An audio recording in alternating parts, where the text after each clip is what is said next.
तो नमस्कार।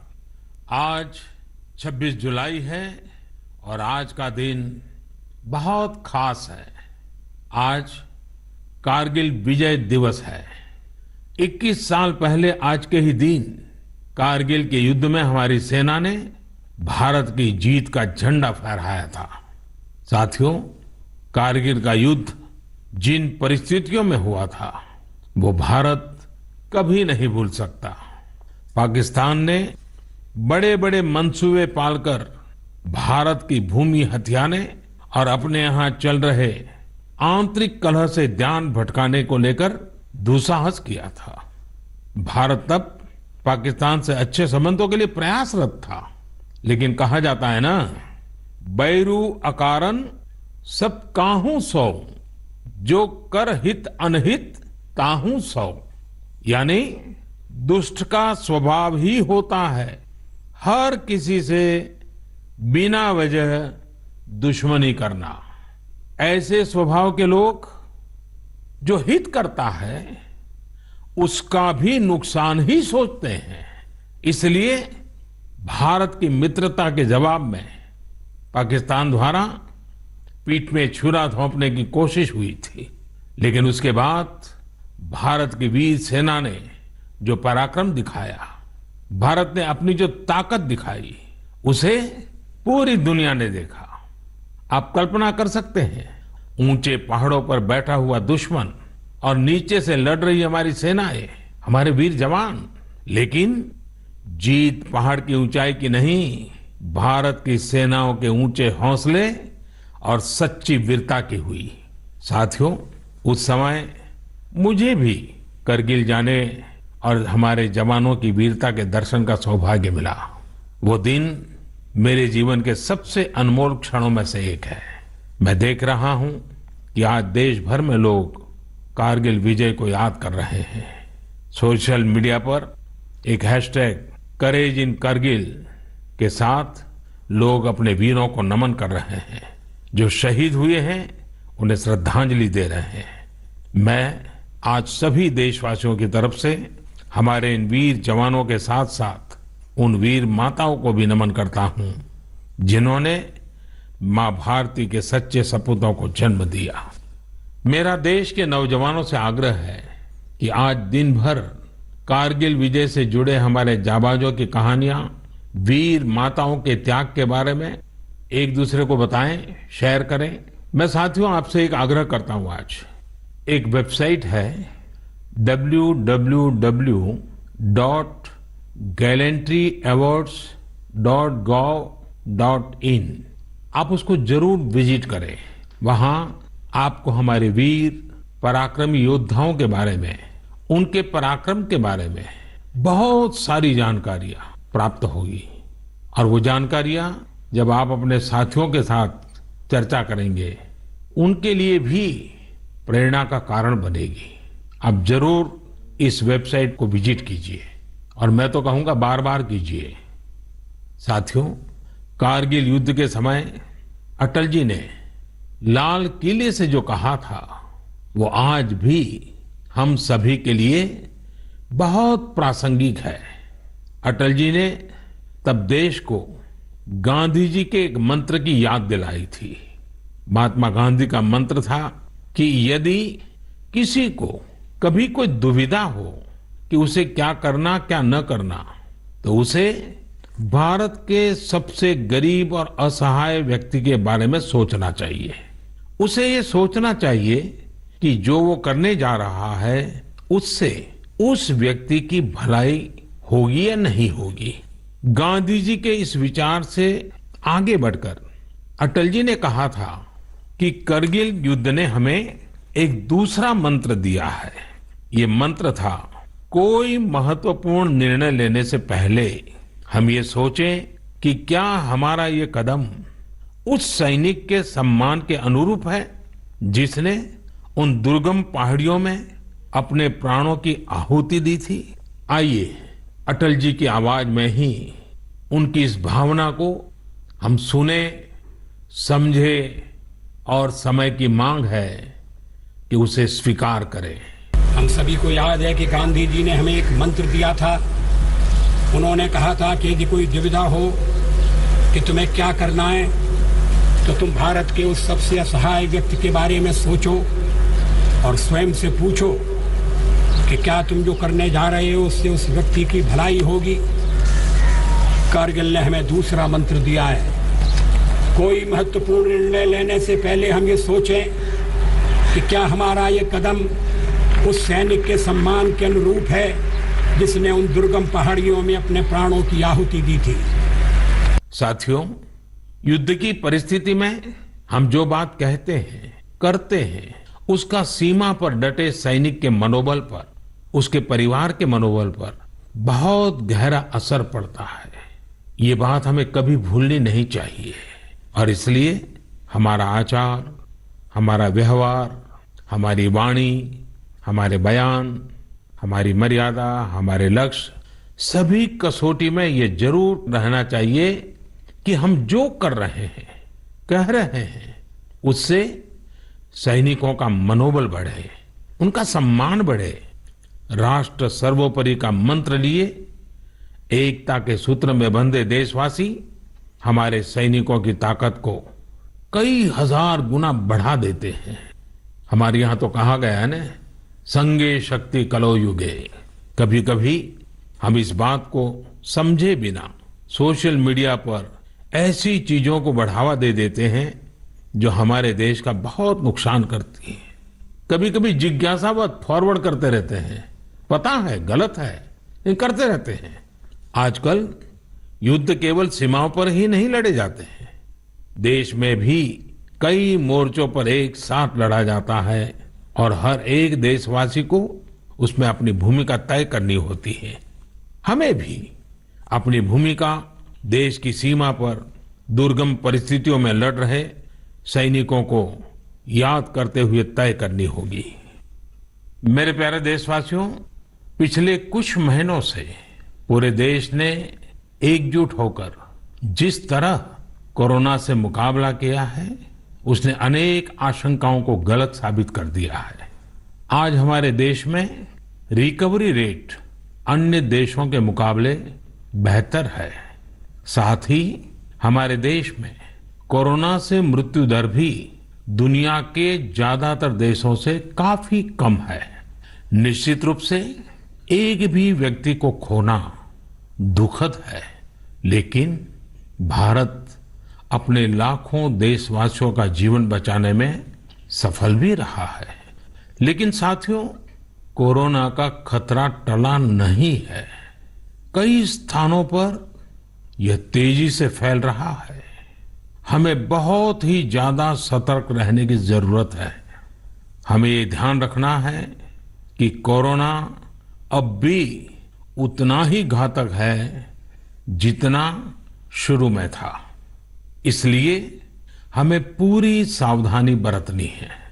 चेहरे पर मास्क लगाना या गमछे का उपयोग करना, 2 गज की दूरी, लगातार हाथ धोना, कहीं पर भी थूकना नहीं, साफ सफाई का पूरा ध्यान रखना, यही हमारे हथियार हैं जो हमें कोरोना से बचा सकते हैं। कभी कभी हमें मास्क से तकलीफ होती है और मन करता है कि चेहरे पर से मास्क हटा दें।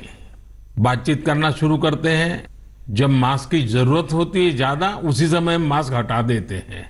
ऐसे समय मैं आपसे आग्रह करूंगा, जब भी आपको मास्क के कारण परेशानी फील होती हो, मन करता हो उतार देना है, तो पल भर के लिए उन डॉक्टर्स का स्मरण कीजिए, उन नर्सों का स्मरण कीजिए, हमारे उन कोरोना वॉरियर्स का स्मरण कीजिए।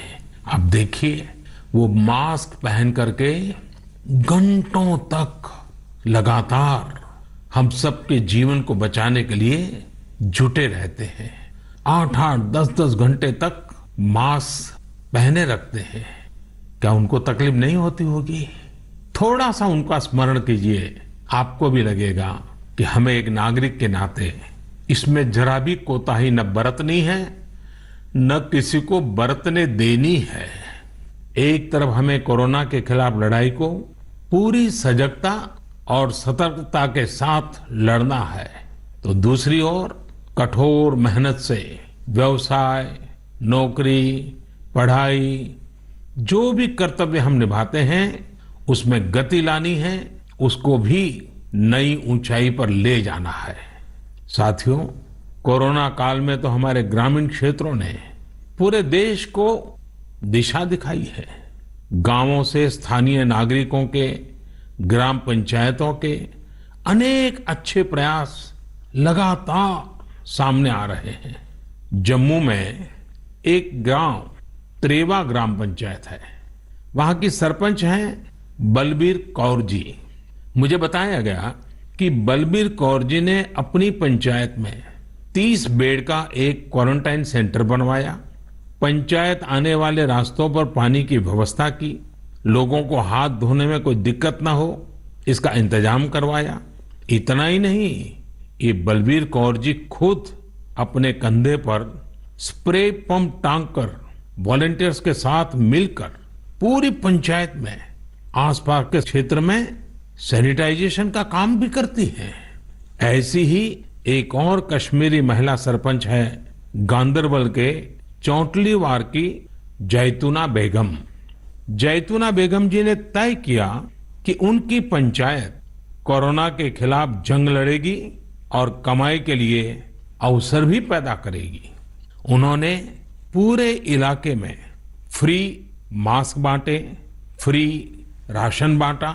साथ ही उन्होंने लोगों को फसलों के बीज और सेब के पौधे भी दिए ताकि लोगों को खेती में, बागवानी में दिक्कत ना आए। साथियों, कश्मीर से एक और प्रेरक घटना है। यहां अनंतनाग में म्युनिसिपल प्रेसिडेंट है श्रीमान मोहम्मद इकबाल। उन्हें अपने इलाके में सैनिटाइजेशन के लिए स्प्रेयर की जरूरत थी। उन्होंने जानकारी जुटाई तो पता चला कि मशीन दूसरे शहर से लानी पड़ेगी और कीमत भी होगी 6 लाख रुपए।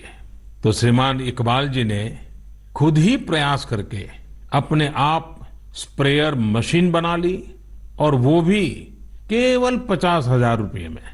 ऐसे कितने ही और उदाहरण हैं। पूरे देश में कोने कोने में ऐसी कई प्रेरक घटनाएं रोज सामने आती हैं। ये सभी अभिनंदन के अधिकारी हैं। चुनौती आई लेकिन लोगों ने उतनी ही ताकत से उसका सामना भी किया। मेरे प्यारे देशवासियों, सही अप्रोच से, सकारात्मक अप्रोच से हमेशा आपदा को अवसर में, विपत्ति को विकास में बदलने में बहुत मदद मिलती है। अभी हम कोरोना के समय भी देख रहे हैं कि कैसे हमारे देश के युवाओं, महिलाओं ने अपने टैलेंट और स्किल के दम पर कुछ नए प्रयोग शुरू किए हैं।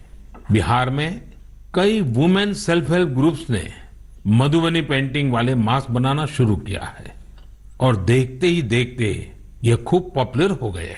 ये मधुबनी मास्क एक तरह से अपनी परंपरा का प्रचार तो करते ही हैं, लोगों को स्वास्थ्य के साथ रोजगारी भी दे रहे हैं। आप जानते ही हैं, नॉर्थ ईस्ट में बैम्बू यानी बांस कितनी बड़ी मात्रा में होता है। अब इसी बांस से त्रिपुरा, मणिपुर, असम के कारीगरों ने हाई क्वालिटी की पानी की बोतल और टिफिन बॉक्स बनाना शुरू किया है बाम्बू से। आप अगर इनकी क्वालिटी देखेंगे तो भरोसा नहीं होगा कि बांस की बोतलें भी इतनी शानदार हो सकती हैं और फिर ये बोतलें इको फ्रेंडली भी हैं। इन्हें जब बनाते हैं तो बांस को पहले नीम और दूसरे औषधीय पौधों के साथ उबाला जाता है। इससे इनमें औषधीय गुण भी आते हैं। छोटे छोटे स्थानीय प्रोडक्ट से कैसे बड़ी सफलता मिलती है, इसका एक उदाहरण झारखंड से भी मिलता है। झारखंड के बिशुनपुर में इन दिनों 30 से ज्यादा समूह मिलकर के लेमन ग्रास की खेती कर रहे हैं। लेमन ग्रास 4 महीनों में तैयार हो जाती है और उसका तेल बाजार में अच्छे दामों में बिकता है। इसकी आजकल काफी मांग भी है। मैं देश के 2 इलाकों के बारे में भी बात करना चाहता हूं। दोनों ही एक दूसरे से सैकड़ों किलोमीटर दूर है और अपने अपने तरीके से भारत को आत्मनिर्भर बनाने के लिए कुछ हटकर के काम कर रहे हैं। एक है लद्दाख और दूसरा है कच्छ।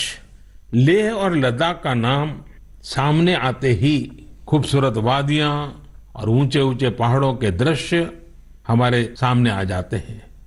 ताजी हवा के झोंके महसूस होने लगते हैं। वहीं कच्छ का जिक्र होते ही रेगिस्तान, दूर दूर तक रेगिस्तान, कहीं पेड़ पौधा भी नजर ना आए, ये सब हमारे सामने आ जाता है। लद्दाख में एक विशिष्ट फल होता है जिसका नाम चूली या एप्रिकॉट यानी खुबानी है। ये फसल इस क्षेत्र की इकोनॉमी को बदलने की क्षमता रखती है, परंतु अफसोस की बात यह है कि सप्लाई चेन, मौसम की मार जैसी अनेक चुनौतियों से ये जूझता रहता है।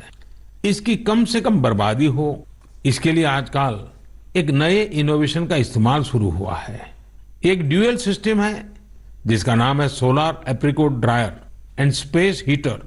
यह खुबानी और दूसरे अन्य फलों एवं सब्जियों को जरूरत के अनुसार सूखा सकता है, और वो भी हाइजीनिक तरीके से। पहले जब खुबानी को खेतों के पास सुखाते थे तो इससे बर्बादी तो होती ही थी, साथ ही धूल और बारिश के पानी की वजह से फलों की क्वालिटी भी प्रभावित होती थी। दूसरी ओर आजकल कच्छ में किसान ड्रैगन फ्रूट्स की खेती के लिए सराहनीय प्रयास कर रहे हैं। बहुत से लोग जब सुनते हैं तो उन्हें आश्चर्य होता है, कच्छ और ड्रैगन फ्रूट्स, लेकिन वहां आज कई किसान इस कार्य में जुटे हैं।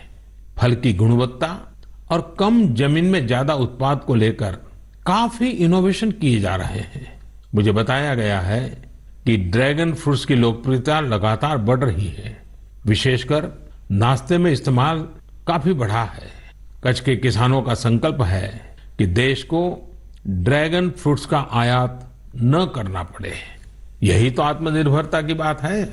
साथियों, जब हम कुछ नया करने का सोचते हैं, इनोवेटिव सोचते हैं, तो ऐसे काम भी संभव हो जाते हैं जिनकी आम तौर पर कोई कल्पना नहीं करता। जैसे कि बिहार के कुछ युवाओं को ही लीजिए। पहले सामान्य नौकरी करते थे। एक दिन उन्होंने तय किया कि वो मोती यानी पल्स की खेती करेंगे। उनके क्षेत्र में लोगों को इस बारे में बहुत पता नहीं था, लेकिन इन लोगों ने पहले सारी जानकारी जुटाई, जयपुर और भुवनेश्वर जाकर ट्रेनिंग ली और अपने गांव में ही मोती की खेती शुरू कर दी। आज ये स्वयं तो इससे काफी कमाई कर ही रहे हैं।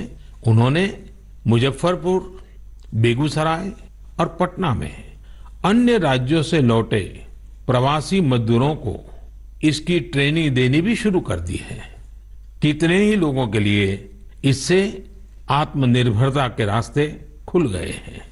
साथियों, अभी कुछ दिन बाद रक्षाबंधन का पावन पर्व आ रहा है।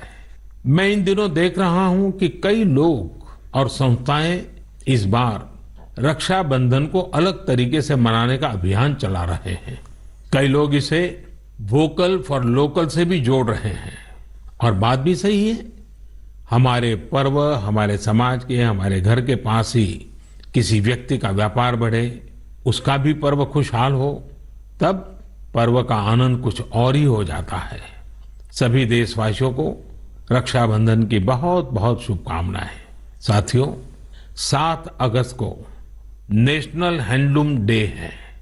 भारत का हैंडलूम, हमारा हैंडीक्राफ्ट अपने आप में सैकड़ों वर्षों का गौरवमय इतिहास समेटे हुए है।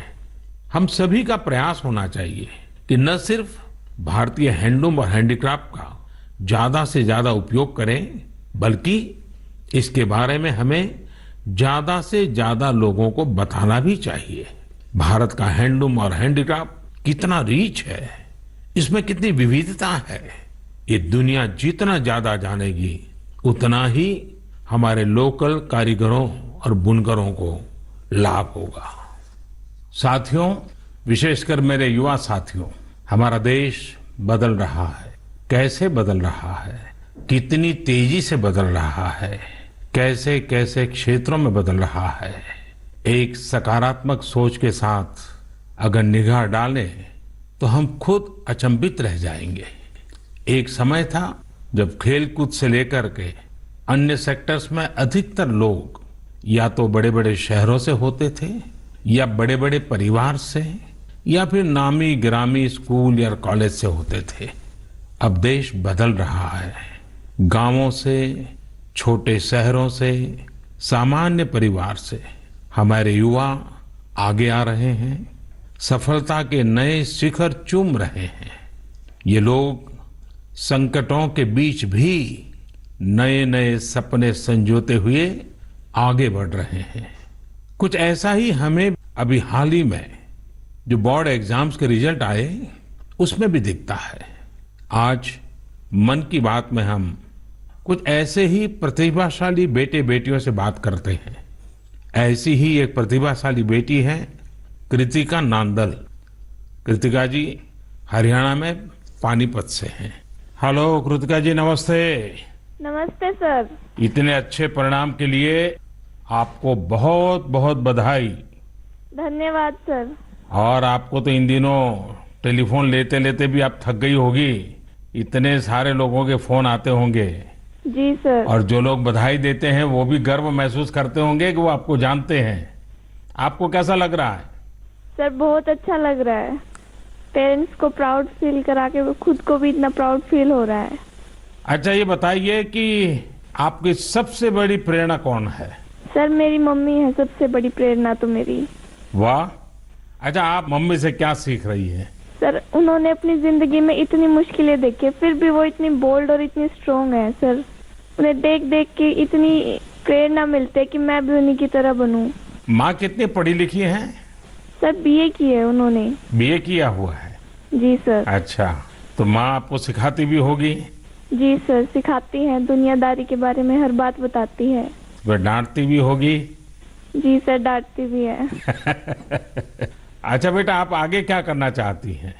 सर हम डॉक्टर बनना चाहते हैं। अरे वाह। MBBS। देखिए, डॉक्टर बनना आसान काम नहीं है। जी सर। डिग्री तो प्राप्त कर लेगी क्योंकि आप बड़ी तेजस्वी हो बेटा, लेकिन डॉक्टर का जीवन जो है वो समाज के लिए बहुत समर्पित होता है। जी सर। उसको कभी रात को चैन से सो भी नहीं सकता है, कभी भी पेशेंट का फोन आ जाता है, अस्पताल से फोन आ जाता है, उसको दौड़ना पड़ता है। एक प्रकार से 24/7 365 डेज डॉक्टर की जिंदगी लोगों की सेवा में लगी रहती है। Yes sir. और खतरा भी रहता है क्योंकि कभी पता नहीं आजकल के जिस प्रकार की बीमारियां हैं, तो डॉक्टर के सामने भी बहुत बड़ा संकट रहता है। जी सर। अच्छा कृतिका, हरियाणा तो खेलकूद में पूरे हिंदुस्तान के लिए हमेशा ही प्रेरणा देने वाला, प्रोत्साहन देने वाला राज्य रहा है। हाँ जी सर। तो आप भी तो कुछ खेलकूद में भाग लेती हैं क्या? कुछ खेलकूद पसंद है क्या आपको? सर बास्केटबॉल खेलते थे स्कूल में थे जब। अच्छा, आपकी ऊंचाई कितनी है? ज्यादा है ऊंचाई? नहीं सर, 5'2" की है। अच्छा, तो फिर तुम्हारे खेल में पसंद करते हैं? सर वो तो बस पैशन है, खेल लेते हैं। अच्छा अच्छा, चलिए कृतिका जी, आपके माता जी को मेरी तरफ से प्रणाम कहिए। उन्होंने आपको इस प्रकार के योग्य बनाया, आपके जीवन को बनाया। आपके माता जी को प्रणाम और आपको बहुत बहुत बधाई, बहुत बहुत शुभकामनाएं। धन्यवाद सर। आइए अब हम चलते हैं केरला, एर्नाकुलम। केरला के नौजवान से बात करेंगे। हेलो। हेलो सर, नमस्कार। So Vinayak, congratulations. Thank you sir. शाबाश विनायक, शाबाश। थैंक तो you how is the josh? Hi sir. Do you play any sport? Badminton. Badminton yes. in a school, or you had any chance to take a training? No, in school we have already get some training Mm-hmm. from our teachers. Ah, So thus, and we get opportunity to participate outside wow. from the school itself. How many states you have visited? I have visited only Kerala and Tamil Nadu. Only Kerala and Tamil Nadu. Yes. So would you like to visit Delhi? Yes sir, now I am applying Delhi University for my Uh-huh. higher studies. Wow, so you are coming to Delhi. Yes sir. Hmm. Tell me, do you have any message for fellow students who will give board exams in future? Hard work and proper time utilization. So the perfect time management. Yes sir. So Vinayak, I would like to know your hobbies. First of all, badminton. Mm-hmm. And then reading. Mm-hmm. So are you active on social media? No, we are not allowed to use any electronic items or gadgets in the school. So you are lucky. Yes, sir. Well, Vinayak, congratulations again and wish you all the best. Thank you, sir. आइए हम उत्तर प्रदेश चलते हैं। उत्तर प्रदेश में अमरोहा के श्रीमान उस्मान सैफी से बात करेंगे। हेलो उस्मान, बहुत बहुत बधाई, आपको ढेरों ढेरों बधाई। Thank you sir. अच्छा, आप उस्मान बताइए कि आपने जो चाहा था वही रिजल्ट मिला कि कुछ कम आया? नहीं, जो चाहा था वही मिला है। मेरे पेरेंट्स भी बहुत खुश हैं। वाह। अच्छा, परिवार में और भाई भी बहुत इतने ही तेजस्वी हैं कि घर में आप ही हैं जो इतने तेजस्वी हैं? सिर्फ मैं ही हूँ। मेरा भाई वो थोड़ा सा शरारती है, बाकी मुझे लेकर बहुत खुश रहता है। अच्छा अच्छा। अच्छा, आप जब पढ़ रहे थे तो उस्मान आपका पसंदीदा विषय क्या था? मैथमेटिक्स। अरे वाह। तो मैथमेटिक्स में क्या रुचि रहती थी, कैसे हुआ, किस टीचर ने आपको प्रेरित किया? जी, हमारे एक सब्जेक्ट टीचर रजत सर, उन्होंने मुझे प्रेरणा दी और वो बहुत अच्छा पढ़ाते हैं और मैथमेटिक्स शुरू से ही मेरा अच्छा रहा है और वो काफी इंटरेस्टिंग सब्जेक्ट भी है। तो जितना ज्यादा करते हैं उतना ज्यादा इंटरेस्ट आता है, तो इसलिए मेरा फेवरेट सब्जेक्ट। आपको मालूम है एक ऑनलाइन वैदिक मैथमेटिक्स के क्लासेस चलते हैं? Yes sir. हाँ, कभी ट्राई किया है इसका? नहीं सर, अभी नहीं किया। आप देखिए, बहुत सारे आपके दोस्तों को लगेगा जैसे आप जादूगर है, क्योंकि कंप्यूटर की स्पीड से आप गिनती कर सकते हैं। वैदिक मैथमेटिक्स की बहुत सरल टेक्निक्स हैं और आजकल वो ऑनलाइन पर भी अवेलेबल होते हैं। जी सर। क्योंकि आपकी मैथमेटिक्स में इंटरेस्ट है तो बहुत सी नई नई चीजें भी आप दे सकते हैं। जी सर। अच्छा उस्मान, आप खाली समय में क्या करते हैं?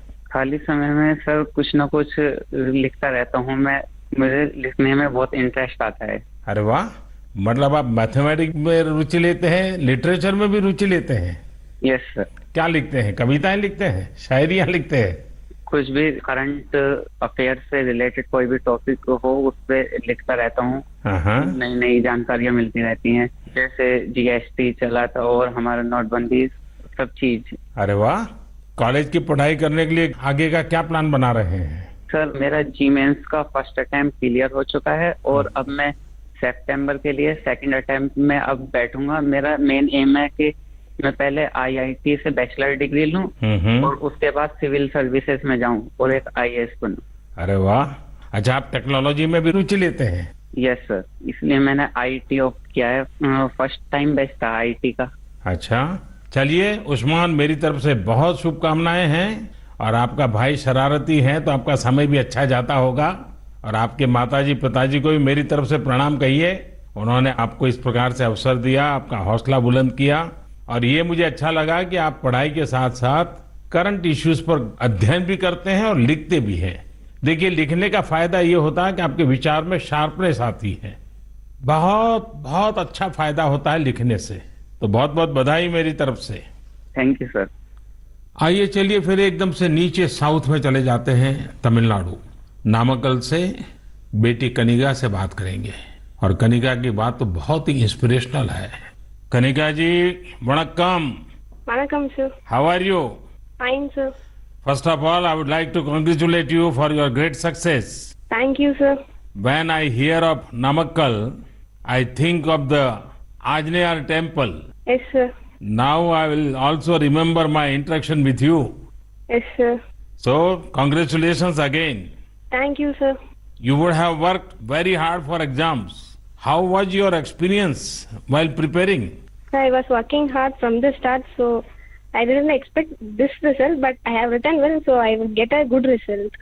What were your expectation? 485 or 486, like that. How? 490. So, what is the reaction of your family members and your teachers? They were so happy and they were so proud, sir. Which was your favorite subject? Mathematics. Oh, and what are your future plans? I am going to become a doctor, if possible, in AFMC, sir. And your family members are also in a medical profession or somewhere else? Oh, sir, my father is a driver, but my sister is studying MBBS, sir. Arre wow. So first of all, I will do the pranam to your father, who is taking lot of care of your sister and yourself. It's a great service he is doing. Yes, sir. And it's an inspiration for all. Yes, sir. So my congratulations to you, your sister and your father and your family. Thank you sir.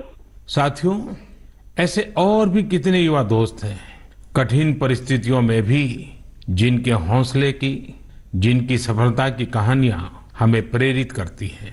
मेरा मन था कि ज्यादा से ज्यादा युवा साथियों से बात करने का मौका मिले, लेकिन समय की भी कुछ मर्यादाएं रहती हैं। मैं सभी युवा साथियों को यह आग्रह करूंगा कि वो अपनी कहानी, अपनी जुबानी जो देश को प्रेरित कर सके, वो हम सबके साथ जरूर साझा करें। मेरे प्यारे देशवासियों, 7 समंदर पार भारत से हजारों मील दूर एक छोटा सा देश है जिसका नाम है सूरीनाम। भारत के सूरीनाम के साथ बहुत ही करीबी संबंध है। 100 साल से भी ज्यादा समय पहले भारत से लोग वहां गए और उसे ही अपना घर बना लिया। आज चौथी, 5वीं पीढ़ी वहां पर है। आज सूरीनाम में 1/4 से अधिक लोग भारतीय मूल के हैं।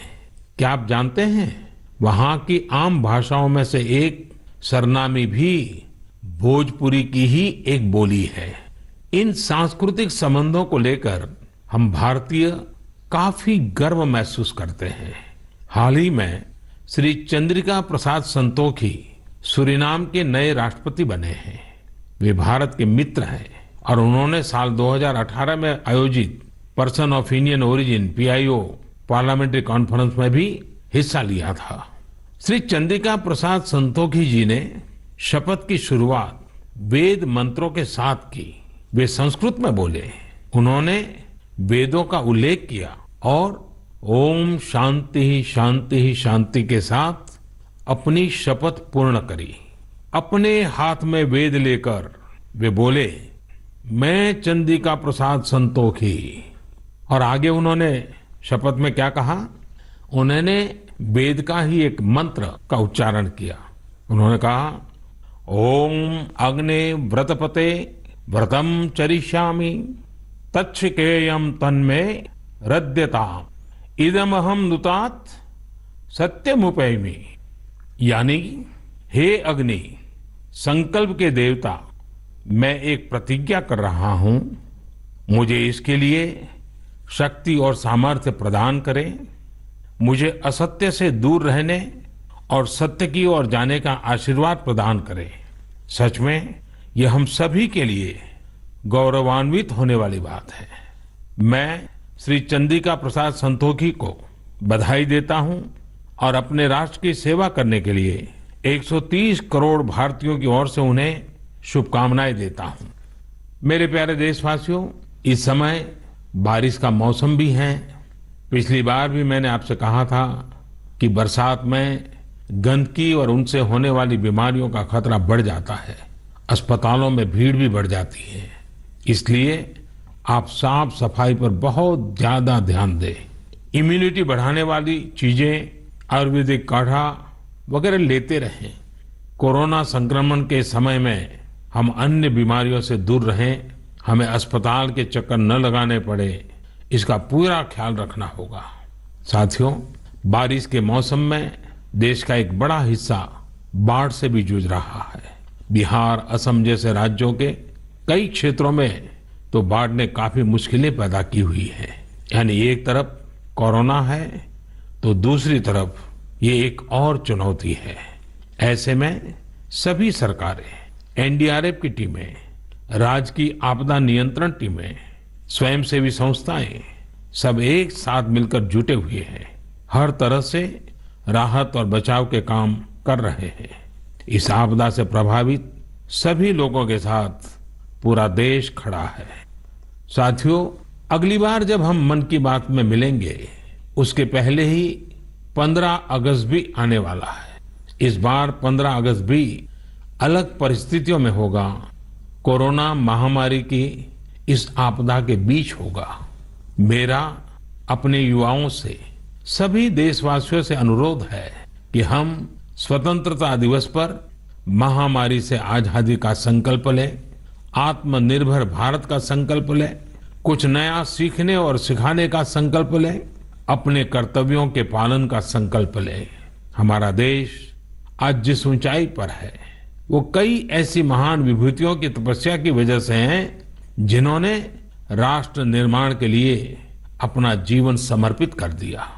उन्हीं महान विभूतियों में से एक है लोकमान्य तिलक। 1 अगस्त 2020 को लोकमान्य तिलक जी की 100वीं पुण्यतिथि है। लोकमान्य तिलक जी का जीवन हम सभी के लिए बहुत बड़ी प्रेरणा है, हम सभी को बहुत कुछ सिखाता है। अगली बार जब हम मिलेंगे तो फिर ढेर सारी बातें करेंगे, मिलकर कुछ नया सीखेंगे और सबके साथ साझा करेंगे। आप सब अपना ख्याल रखिए, अपने परिवार का ख्याल रखिए और स्वस्थ रहिए। सभी देशवासियों को आने वाले सभी पर्वों की बहुत बहुत शुभकामनाएं। बहुत बहुत धन्यवाद। नमस्कार, मैं हूं अंजना ओम कश्यप। हमें उम्मीद है ये वीडियो आपको पसंद आया होगा। लेटेस्ट खबरों के लिए यूं ही देखते रहिए आज तक और इस वीडियो के पसंद आने पर लाइक, शेयर